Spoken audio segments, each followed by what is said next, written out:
my role in Muslim at al-Nisa is the associate director / co-founder, or whatever titles that associate directors can put on their desk. But what I wanted to speak about is a little bit about the history. And anyone who's ever been to talks to hear Sister Ayyub Hanif speak about it, then they know her perspective. But every time that we speak about it, I feel that it's important to mention how we got into the shelter business.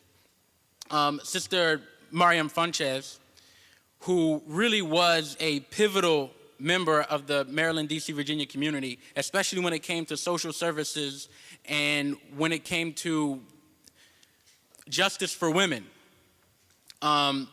She passed away, and she was actually a dear friend to our family, even myself growing up.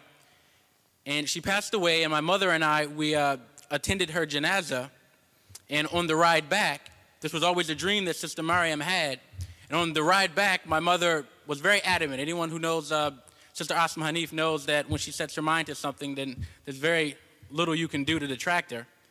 She said, this is what we're going to do. We're going to carry on her banner. We're going to carry on this mission of sheltering homeless Muslim women and children. And I said, well, that's a bad idea. Let's don't do that, please. I can't have enough stuff on my plate. I don't think we should do that. She said, no, I'm going to do it. I said, okay, well, if you're going to do it, then I'm going to do it. And let's make it happen. I'm going to quote her because I think this is important. According to Sister Ayyub Hanif, a shelter for Muslim women, for homeless Muslim women and children, is an idea born of necessity. And anytime you have something that's necessary and you have individuals that are determined, then magical things happen, in a halal sense of magical, if that exists. When we came to this topic of domestic violence, it's because we came from sheltering Muslim women and children. So we didn't just wake up with the banner and say, well, this is domestic violence, this is what we want to address. But the point of this talk today is not to speak just about domestic violence. The topic is social responsibility and domestic injustice. And the reason why we chose that topic is because I think the idea of violence, specifically the idea of domestic violence, is not expansive enough. It has a certain connotation in our minds of a physical violence. And I think what's important for us to do is to bring about a paradigm shift in our definition of what we're really referring to and what our mission is. Our mission is not just about domestic violence, about physical altercations, about force. Our mission, and I think Muslims have something close to this word of justice and injustice. Our mission is really about domestic injustice and combating domestic injustice and what that means.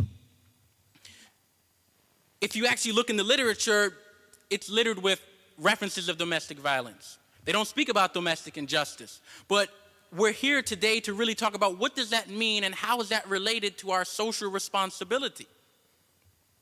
You see, domestic can mean male, female, woman, child, elder. Domestic can mean your family. It can mean your home. It can mean your community. It can mean your country. But the idea behind the term domestic has to do about where you live. And this is why domestic injustice and domestic matters matter when it comes to social responsibility, because it affects the environment in which you live. And this is where we came to when we wanted to house Muslim women and children. We realized that our mission is not just about women purely, but it's about this concept of how do we treat those in our homes, in our communities, in our families. What is our mindset when it comes to being just in our homes? You see, the idea of injustice, the nature of injustice is that it always marginalizes. It always exploits. That's the nature of injustice. No matter what you're referring to, in your home, overseas, abroad, in one aspect or the other, it is always a marginalization of those who are most susceptible to it. You see, those in power, those who have strength, those who have force are not susceptible to marginalization. It's kind of against the word, marginalized populations, you see.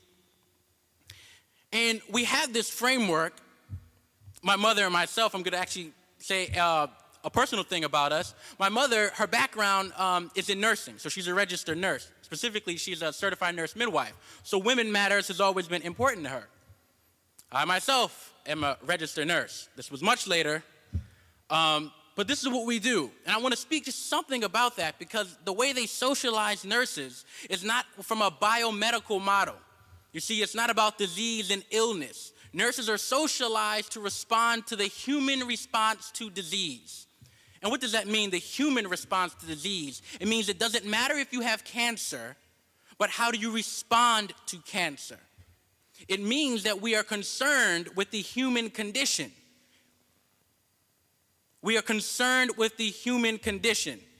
And I think that is the framework that we started this organization, Muslimat Nisa, to focus on women health, which was her background, and health and wellness from a sense of how are you in your homes, how are you in your family, and that has expanded to this idea of domestic justice. So a part of this talk is also to bring a paradigm shift of the term from just purely in our minds of domestic violence into a sense of domestic injustice, about being just in our homes, just to our family, just to our communities, just to our environment. You see, the home environment is special. When you leave the world, we have a certain expectation that it'll be cunning and capricious in nature. We expect a little bit of distrust in the environment that's not in our home. You see, but it is such a violation when acts of injustice occur in your home. Anyone who's ever had their vehicles broken into or their homes broken into, it is such a violation of your person because of your expectation of safety, your expectation of privacy, your expectation of security inside of your own home. And this is why this idea of domestic injustice is important to all of us, because we expect our homes to be safe and for us to be protected and for us to have tranquility.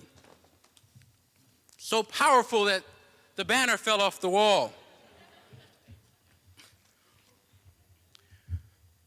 So we move from this idea of, well, how do we make it just? How do we make it safe in the environment where we live, to our social responsibility? And that was why we decided to pair the two. That, of course, we want you to support our efforts, yes, because we believe that what we are doing is important for the community, for our overall environment.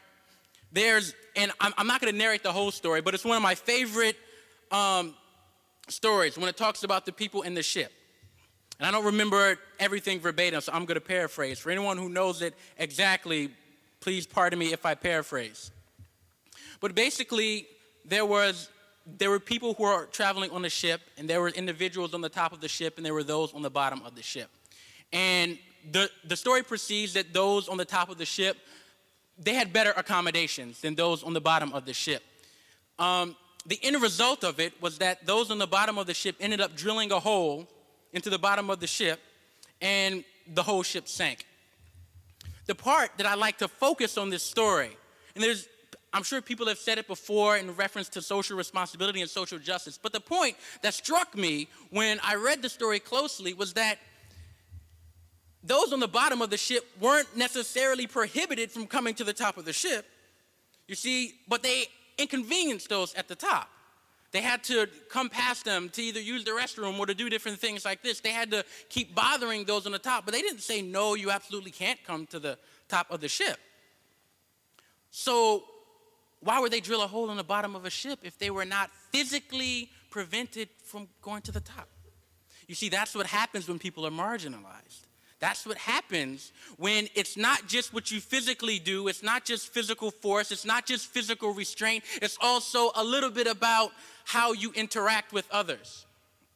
It's also about the impressions that you give them. When they feel that there are lines drawn in the sand, they may not be permanent. And to those who are outside of the perspective, they view it as, well, can't you see there's no lines? Can't you see there's no box? But you can psychologically make boxes for individuals. You can draw lines in the sand that marginalized populations aren't able to move because they don't realize their own force, they don't realize their own strength to erase lines in the sands and reinvent themselves.